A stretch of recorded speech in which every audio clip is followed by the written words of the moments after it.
Hello, this is Stuart at creativeXP, and in this video I'm going to provide a design walkthrough of my Mario Maker 2 course, Just Another Weekend Swim. If you haven't played the level, you can find a link to my playthrough video and the course ID in the description below.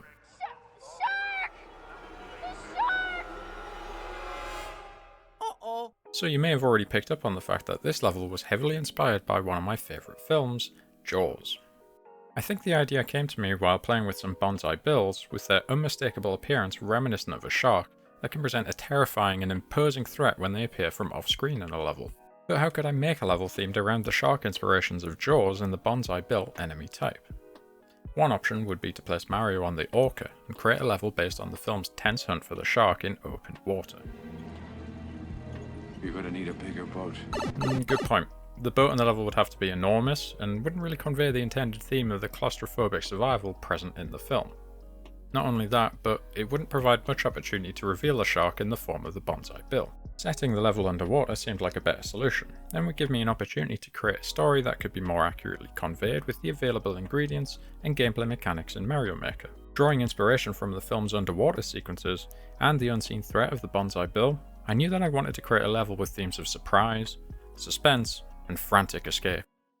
The story I settled on was to have Mario enjoying a leisurely swim at the beach, only to be interrupted by the arrival of the eponymous Bruce, another nod to the Jaws inspiration for the level. When it came to selecting the game style for the level, the bonsai bill was at its most shark-like in the original Super Mario Bros. But the underwater environment was perhaps most representative of the murky depths in the Super Mario World style. As it happens, my decision to go with the Super Mario 3D World style was entirely based on the additional options provided by the 3D environments, which would allow me to stage a greater variety of challenges and scenarios to be overcome in the level. We'll come to the opportunities provided by the 3D World style in a moment, but first to the obvious issue at hand.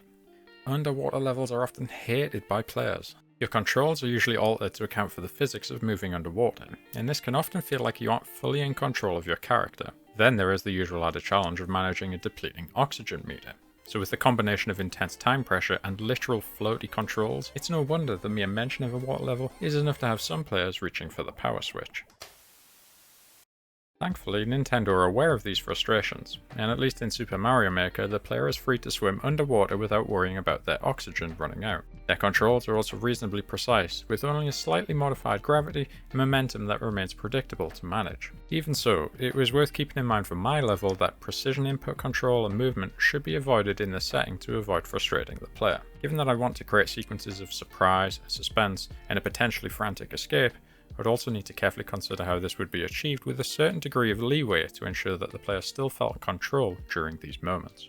When it comes to the bonsai bill, they function by appearing from off-screen and flying in a straight line in any of the cardinal directions. They maintain this direction of travel, smashing through blocks and harming the player if they hit them, although Mario can still jump on a bonsai bill with careful timing to take them out. In Super Mario 3D World, the bonsai bill has an additional dimension of movement available thanks to the 3D environment settings, which I could use to provide more options for surprise and challenge in the level.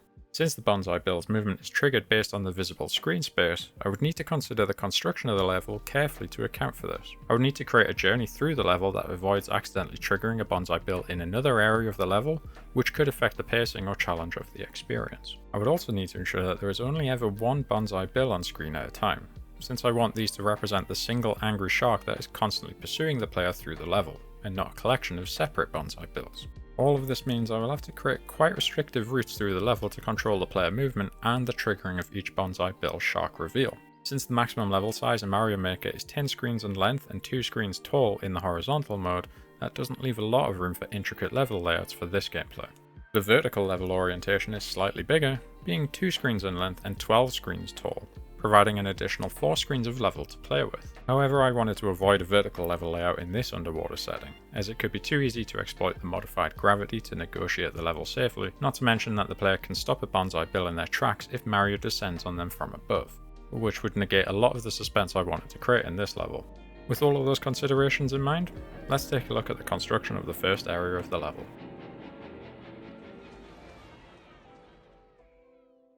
This first area of the level represents a tropical beach, complete with palm trees, gentle sand dunes, and comfy loungers for lazing in the sun. The level opens with Mario at the top of the beach, where he can make his way down the sand dunes, collecting various coins in a peaceful jaunt free of any hazards or enemies. This is meant to be a relaxing beach experience after all, and is establishing the peaceful tone of the level that will eventually be shattered by the reveal of Bruce the Shark later. A collection of coins above the palm tree at the start of the level can encourage players to climb the tree and reveal a hidden mushroom for an early reward. Jumping from the tree will also give players a glimpse of some seemingly innocuous cloud blocks that could be hinting at something else hidden above out of reach. If the player does collect the hidden mushroom here, they will gain the benefit of being able to collect all coins in a smooth sequence where they hop from the sand dunes to the loungers, bouncing across the gaps and finally sliding to the water's edge where the waves are lapping against the shore. I created this effect using a row of ice blocks to represent the crystal clear waters in the shallows, with a cloud lift moving side to side to represent the surf gently breaking on the beach. The blue pipe is the transition into the water below, blue being the obvious colour choice for a dip into the water of course. But wait, what about those cloud blocks spotted before? Well, by climbing another palm tree further down the beach, the player can make out another cloud block that is tantalizingly out of reach. The solution to this mystery can be solved by jumping from the nearby sand dune to reveal a hidden block that also provides a 1-up mushroom, and fanfare to boot. With this block now revealed, the player should be able to negotiate a series of jumps across the descending cloud blocks to finally collect a secret 50 coin. With everything revealed in this peaceful starting area, we can finally descend into the water to cool off from the hot sun above. And who knows, there may be more treasures to find, hidden in the depths below. This first underwater area is intentionally small, only taking up 1.5 screen width so as to provide as much space as possible for the coming escape sections of the level later. I used the camera locking trick to constrain the camera's horizontal movement to prevent the accidental triggering of a banzai bill in another section of the level. To convey that this area is directly below the waterline above, I locate the blue pipe and sloping seabed to represent the shallows of the beach dropping away to the depths, and I use the cloud lift moving side to side by the blue pipe to indicate the waves breaking on the shore above, as I had before. Entering the water triggers a peaceful audio sound effect as the player exits the pipe, and keeping the peaceful vibes going here, I intentionally avoided any major threats or hazards in this section. A pair of docile Cheep Cheeps swim towards the player as they enter the space, but are easily avoided by floating down towards the pink coin clearly visible on the seabed below. Collecting this coin informs the player that there are 2 more coins to collect elsewhere. These are required to open a locked warp box located at the end of this section. Given the secret items that the player may have already revealed in the level, I wanted to be explicit about where these coins could be found, so that there was no confusion to the player. Hunting for the coins is not really the objective here, and they are more a method for guiding and pacing the experience in this section. There are a few ingredients used in this area to create simple challenges for the player as they progress through this section of the level. A couple of underwater trees can reveal more secrets, but since climbing and revealing these underwater isn't very intuitive, I didn't rely on these for any other progression related objectives. Any rewards provided here were more a case of remaining consistent with the player expectations of receiving something based on the previous trees in the level. A 10 coin is located on the shelf above the trees, easily accessed with a single piranha plant tucked away at a safe distance to not be a serious threat to the player, though it does hint at the challenge to come below as part of the underwater fauna. Here the space narrows, and the player has their first real challenge to control their movement underwater to avoid a moving mushroom trampoline that could send the player bouncing into a piranha plant above. This trampoline is supposed to represent a sea sponge floating on the underwater currents, and creates a minor obstacle to be overcome to reach the coin's opposite. The second pink coin should now be visible, and aside from a pair of piranha plants nearby, should be no trouble to collect. Since the player can safely float down on the piranha plant's head to squash them, they appear more dangerous than they actually are. Swimming through the next section gets trickier as the presence of static icicles on the cave ceiling could hurt the player if they aren't careful with their use of the jump button to swim forward here. Another mushroom trampoline, this time static, creates another challenge that could spring the player up into the icicle strategically placed to catch an eager player's head if they aren't careful. Collecting the final pink coin from this ledge should be easy as the player gently floats upwards, avoiding the icicle suspended above. With the third coin collected, the player receives a key that can be used to unlock the now visible warp box, surrounded by plenty of glittering coins to draw the player's attention to it. This final section of the area is supposed to represent an underwater cave where a hoard of hidden shipwrecked treasure has gone undiscovered. Until now. The warp box is a sunken treasure chest, and with the key acquired, the player can now open the chest and collect the treasure. However, there is the small matter of the blooper that has decided to take up residence in this cave and doesn't take too kindly to their home being disturbed. Understandable, really. Although space is limited here, a small recess in the cave ceiling above should provide space for Mario to lure the blooper out before tucking away safely to avoid their darting attack. With that, the player can enter the cave and collect the sunken treasure to cap off a brilliant day at the beach. As mentioned, the warp box represented a sunken treasure chest that the player has now unlocked. Functionally though, it transports the player to another area of the level. I decided to use this functionality to switch the view to the other side of the cave, inverting the 3D perspective so what was previously the background is now the foreground in the level. More than that, it allows me to perfectly position the player for the first surprise reveal of Bruce the Shark. Since I know exactly where the player will be positioned as they enter this new screen, I can also paste the reveal of the Banzai Bill to maximise the effect. In this case, I used the 3D Banzai Bill to emerge from the background, and mask their incoming appearance using a wall of heart blocks that represent the cave walls. These have the added benefit of constraining the player's movement in this area, until the Banzai Bill smashes through them as part of the dramatic reveal. This also ensured that the player couldn't unfairly receive damage through this surprise, since they would be prevented from entering the space where the Banzai Bill emerges until they had destroyed these blocks. The effect is heightened by using the drama and horror sound effects to trigger as the blocks are broken by the Banzai Bill. At this point, the player should have activated the checkpoint as they swim up through the newly created opening, and I added heartbeat sound effects to trigger on the route that the player follows to maintain the suspense in the moments immediately following the reveal.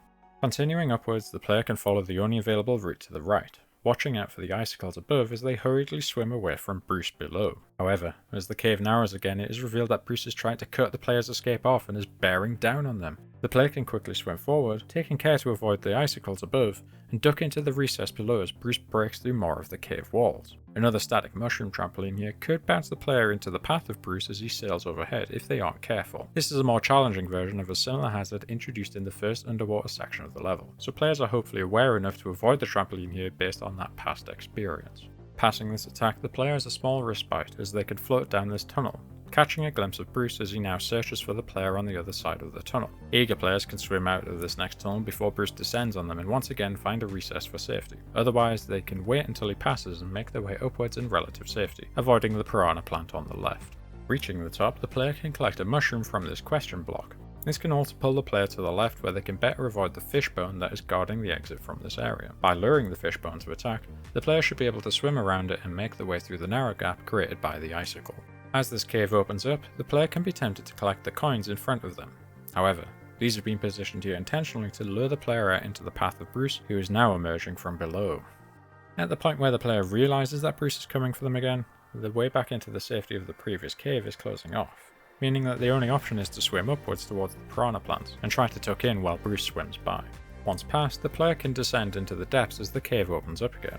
There is a hidden superstar here that inquisitive players could discover as they investigate the cave formations. I made it slightly more likely to be discovered by players as they attempt to swim up this channel, looking for secrets, but this is not intended to be discovered by most players given the location.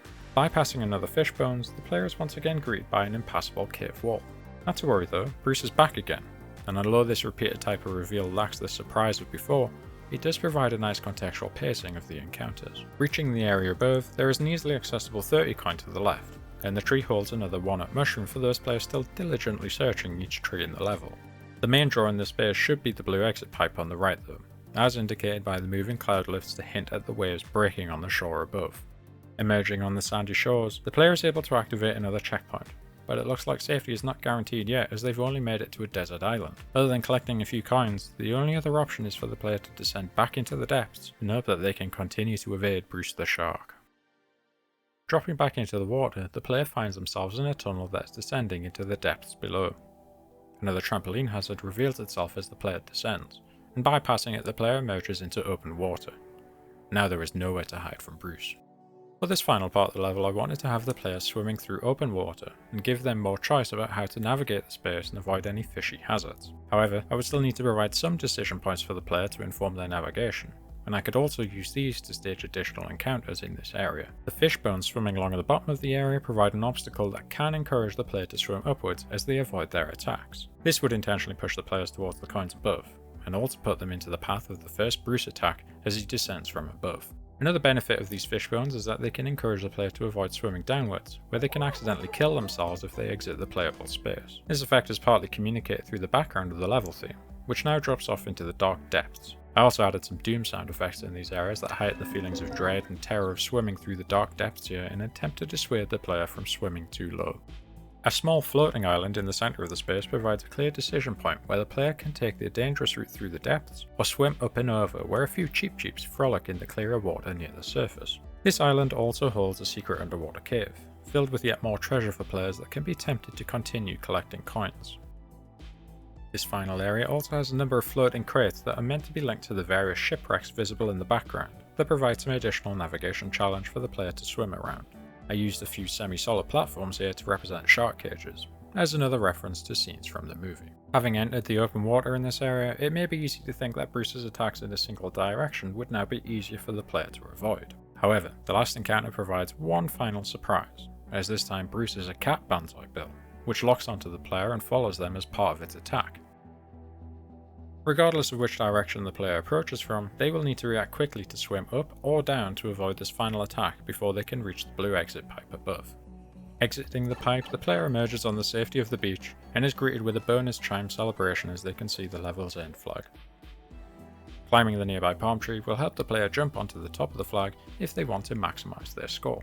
I also added some sun lounger trampolines here to create a fun little automated bouncing sequence after the player completes the level, where Mario jumps off into another adventure after his tense encounter with Bruce.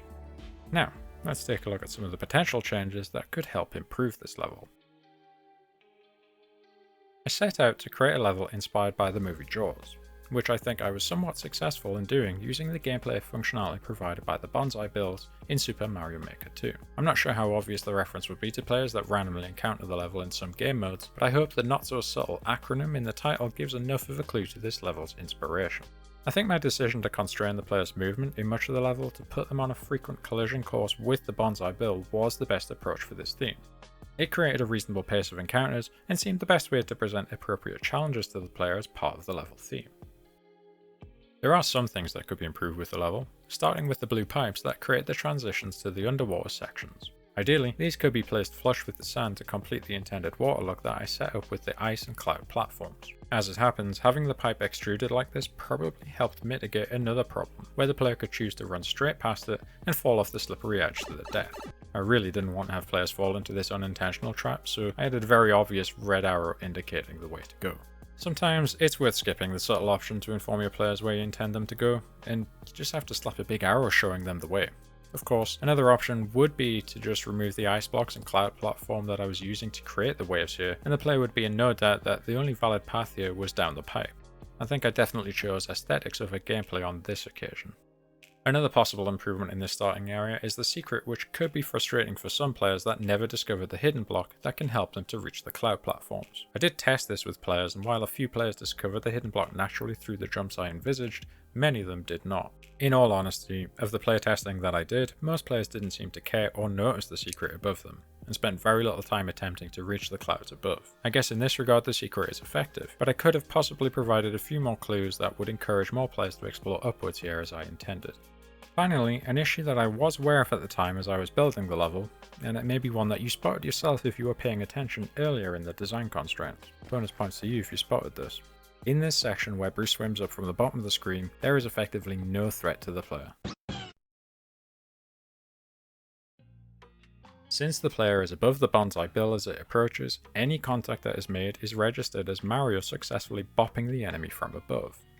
It kind of ruins the suspense in this moment where the player can easily take out Bruce the Shark by just waiting for them to swim into them. In the end, I decided to go with this, as I felt that the implied threat here would be enough for most players to still feel the pressure to avoid the incoming bonsai bill in the moment. I created a few options for players to avoid this attack, including descending downwards into the open area below, which would negate the advantage the players had in this scenario. Another option would have been to have the bonsai bill to approach from the top of the screen again, but I didn't like the dissonance this created in the journey that Bruce was taking off screen to launch his attacks. It would have also meant that I needed to create a narrow tunnel descending downwards to quickly get the player back into position for this attack from the top of the screen to be a meaningful challenge. Since I felt that most players would not realise that they could kill the bonsai bill here, the risk of any dissonance from this eventuality was still low. My playtesting backed up this reasoning, as only one player actually realised after the fact that they could have stayed in the path of the bonsai bill instead of quickly swimming back into the cave at the time. Of course, with more playtesting with a bigger audience, I'm sure that I would have encountered a greater number of instances of players essentially breaking the sequence that would cause me to reconsider this particular scenario. Either way, having watched this video, you now know the secrets to surviving this encounter with Bruce, and much more. With that in mind, you can still try this level for yourself by using the course ID in the description below. There is also a link to my playthrough video of the level if you'd like to watch that instead. My next video in the series will be looking at a much smaller level with a very different tone, so watch out for that soon. Until then, thanks for watching, and I'll see you next time.